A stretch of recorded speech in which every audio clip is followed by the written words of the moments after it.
Porque está ministrando uma palavra, vai entrar no céu. Amém? E aqui o Senhor deixou essa palavra que ensina também para a gente. Será que nós estamos amando o nosso próximo? Cadê o amor, igreja? Deus é amor. Amém? E pode dar início à peça. E entrando, um homem como se estivesse passeando ou indo para o seu trabalho. Só que ele não estava atento. E o inimigo já tinha preparado uma cilada para ele.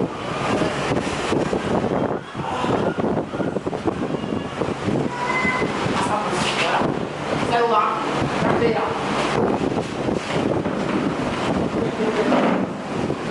E olhei, e ele foi assaltado e muito espancado. E ele ficou ali, gemendo e agonizando, precisando de ajuda.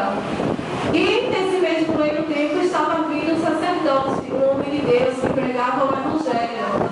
E ele passou e ao ver o homem, qual será a atitude dele, igreja? Será que ele vai ajudar? Qual será a escolha dele? Ele tinha um compromisso. Mas o que é que ele vai fazer para ajudar o seu próximo?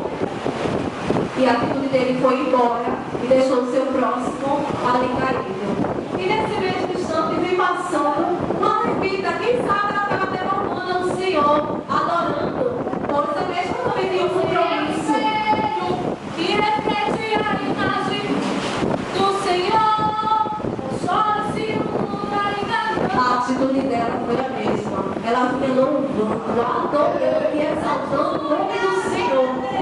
Mas a mesma quando viu o seu próximo, agora o próprio Jesus falou: amarás ao teu próximo.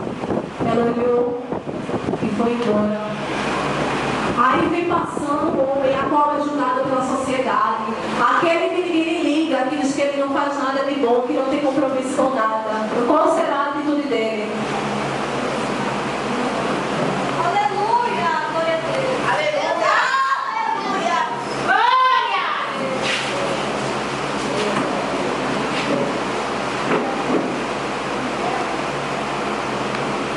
Igreja, é isso que Deus quer mais. Não adianta você estar aqui em cima do púlpito pregando algo e não estar vivendo.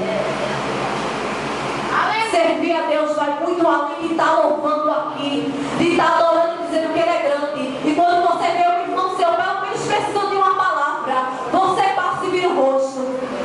Do que adianta? Do que adianta você estar com a Bíblia aqui, falando na igreja? Deus faz, Deus cura.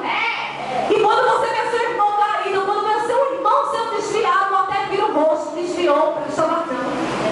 E muitas vezes ele só está precisando de uma palavra. Esse homem estava precisando apenas de uma ajuda. É isso que nós estamos precisando, igreja, de amor.